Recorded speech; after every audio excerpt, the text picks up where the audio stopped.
কয়েকদিন আগে গিয়েছিলাম প্যারিসে, এটা ছিল ওই দিনেরই ভিডিও। তো আপনাদের সাথে শেয়ার করি ওই দিন আমি কী কী করলাম। তো হ্যালো এভরিওয়ান, আশা করি সবাই ভালো আছেন, আমিও অনেক ভালো আছি।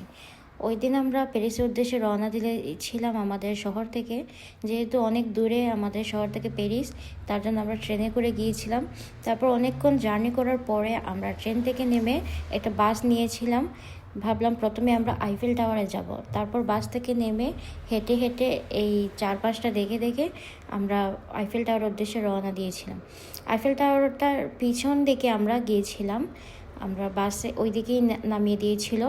তারপর আমরা হাঁটতে হাঁটতে আমরা আইফেল টাওয়ারের পিছন দিকে প্রথমে যাই, ওই দিক থেকে ভিডিও করি, কিছু ছবি তুলি।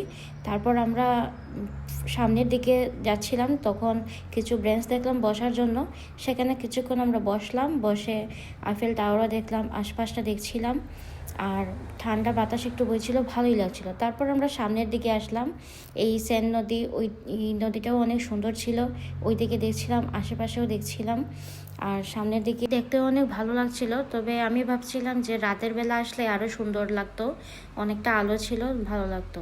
তারপর আমরা চলে গেলাম বিরিয়ানি খাওয়ার জন্য ক্যাফে সুন্দরবনে। প্যারিসের এই ক্যাফে সুন্দরবনের বিরিয়ানিটা অনেক মজা, আমার কাছে অনেক ভালো লাগে অন্যান্য রেস্টুরেন্ট থেকে। তারপর 2টা বিরিয়ানি আর বুরহানি নিয়েছিলাম, বুরহানির টেস্টটা এত ভালো লাগে না, কিন্তু বিরিয়ানি মজা ছিল। খাওয়া দাওয়া শেষ করে আমরা অনেক টায়ার্ড ছিলাম, তারপর আমার বন্ধুর বাসায় চলে গেলাম। এভাবেই সুন্দরভাবে কেটেছিল এই দিনটা।